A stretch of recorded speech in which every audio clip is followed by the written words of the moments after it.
नमस्कार साथियों। जीवन में कई बार लोगों को ये लगता है कि मैं बहुत लंबे समय से परेशानी देख रहा हूं, मैं अच्छा जीवन जी रहा हूं, फिर भी मेरे साथ ही क्यों तकलीफें आ रही हैं। ईश्वर की इतना पूजा पाठ करता हूं, इस पर ईश्वर पर इतना भरोसा है, फिर भी ये सारे दुख मेरे साथ ही क्यों। हम में से कई लोगों के मन में ये प्रश्न आ सकते हैं कि एक अच्छा जीवन जीने के बाद भी मुझे ही परेशानी क्यों आ रही है, क्यों चुनौतियां मुझे ज्यादा देखनी पड़ रही हैं, क्यों लोग मुझे नहीं समझ पाते हैं, क्यों मैं अपनी योग्यता के अनुसार जगह नहीं पा रहा हूं। ये सभी के अपने प्रश्न हो सकते हैं। कोशिश करूंगा दोस्तों आज की इस कहानी से आपके उन प्रश्नों का कुछ हल देने का। इससे पहले कि वो कहानी मैं आपके सामने प्रस्तुत करूं, मैं आपसे निवेदन करूंगा कि यदि आपने मेरे इस YouTube चैनल रक्षित आमेटा टोटल सॉल्यूशन समाधान को सब्सक्राइब नहीं किया है तो थोड़ा सा समय लेके इसे सब्सक्राइब कर दें, और यदि आपको वीडियो पसंद आया तो अपने मिलने वालों के साथ भी इसे शेयर करें ताकि और भी लोगों तक की जानकारी पहुंच सके। सब्सक्राइब करने के पीछे दोस्तों मात्र मेरा आपको यही कहने का उद्देश्य होता है कि जब आप उसमें नोटिफिकेशन बेल को ऑन कर लेते हैं तो नए नए वीडियोस आने की आपको जानकारी पहले से मालूम हो जाती है या उसका नोटिफिकेशन आपके पास आता रहता है। तो चलिए दोस्तों, अपने इन प्रश्नों के जानने की कोशिश करते हैं उत्तरों को इस कहानी के माध्यम से जो मुझे बहुत प्रिय लगी। एक गांव में एक संत आए थे जो वहां पर कथा कर रहे थे, अपने प्रवचन उपदेश दे रहे थे, और उन्हीं संत को मिलने के लिए और भी अलग अलग स्थानों से संत वहां इकट्ठे हुए। तो एक तरह से आप कह सकते हैं कि संतों का एक सम्मेलन हो गया, सभी संत वहां सत्संग के लिए इकट्ठे हुए। वहीं पर उन संत के पानी पीने के लिए कुटिया में एक घड़ा रखा हुआ था, मिट्टी का घड़ा, और उसमें सामान्य पानी के स्थान पर गंगा जल भरा गया था।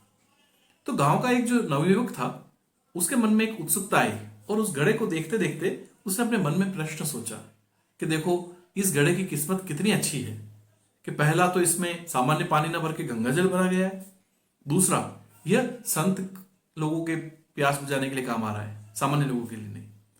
तो एक तरह से सांकेतिक रूप से माने कि उस घड़े ने उस नवयुवक के भावों को, उसके विचारों को पढ़ लिया, और घड़े ने उस नवयुवक की जो मन में प्रश्न चले उसका उत्तर दिया।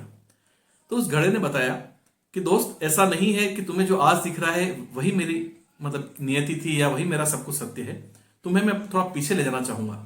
और उस घड़े ने बताया कि सबसे पहले कुम्हार ने मुझे कहीं तालाब के वहां फावड़े से काट काट कर, मेरी उस मिट्टी को काट काट कर लाया। तो उस फावड़े की मेरे को काफी पीड़ा हुई फावड़े से कटने की। बाद में वो अपने स्थान पर लाया जहां वो सब मटके बनाता था, वहां उसने पानी डाल के मेरे को बहुत गूंदा, अपने पांवों से बहुत गूंदा। उस दौरान मुझे वो गधों पर लाद के लाया था घर तक। उसके बाद जब उसने अपने पांवों से गूंदा, उसके बाद उसने अपने एक चक्के पर रखकर मुझे बनाया। उस दौरान लगातार चोट मारता रहा मुझे बहुत, तो मैंने बहुत चोट सहन की उसकी दोस्त। उसके बाद भी जब मुझे लगा कि इतने पे भी मेरा किस्मत नहीं सुधरी, तो उसने मुझे आग में तपाया और बहुत गर्मी लगी, मुझे बहुत तपन हुई। तो ऐसा लगा कि कितनी बेकार किस्मत है मेरी, कहाँ मुझे फावड़े से काटा जा रहा है, कहाँ पांवों से कुचला जा रहा है, कहाँ गधे पे मुझे वो लाद के ले गया, कहाँ वो आग में मुझे तपा रहा है।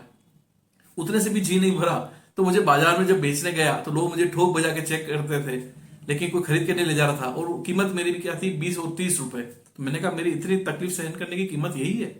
फिर संयोग की बात रही कि ये संतों का जो सम्मेलन होना था और जो संत यहाँ ठहरे हुए हैं उनके किसी व्यक्ति ने खरीदकर मुझे इनकी कुटिया तक पहुंचाया। और जब आज मुझ में गंगा जल भरा जा रहा है, मैं संतों के प्यास बुझाने के लिए काम आ रहा हूं, तो मेरी किस्मत को वाहवाही दी जा रही है। लेकिन मेरे उस संघर्ष को, मेरी उन चुनौतियों को जो फेस मैंने की हैं, जो तकलीफें मैंने सही हैं, उसको क्या आप भूल सकते हैं।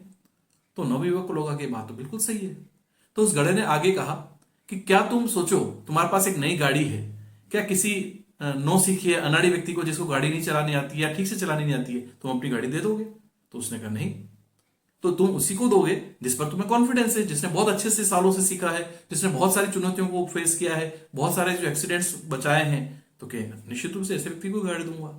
तो उस घड़े ने कहा कि ईश्वर भी इसी तरह से हम सबकी जिंदगी में एक जो चुनौतियां लाते हैं, एक संघर्ष लाते हैं, वो हमें तपाने के लिए लाते हैं, ताकि हम अपना जो भी हमारा ओल्ड वर्जन था उससे न्यू वर्जन की तरफ जाते जाते अपने में कुछ सुधार करें।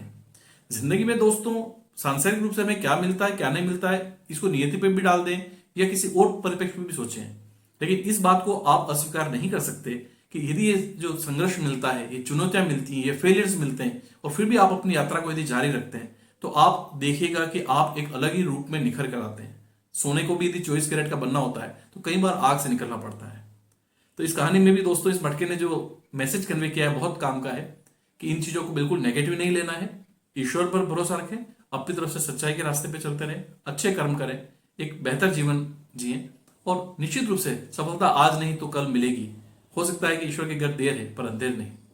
तो इस कहानी ने आपके कुछ प्रश्नों को शांत किया होगा, मन की किसी जो आप एक कह सकते हैं कि जो क्यूरियोसिटी होती है उसमें कुछ ये समाधान दे पाई होंगी। और भविष्य में फिर किसी नई कहानी के साथ, नए संदेश के साथ आप तक उपस्थित होऊंगा। तब तक अपना ध्यान रखें। धन्यवाद।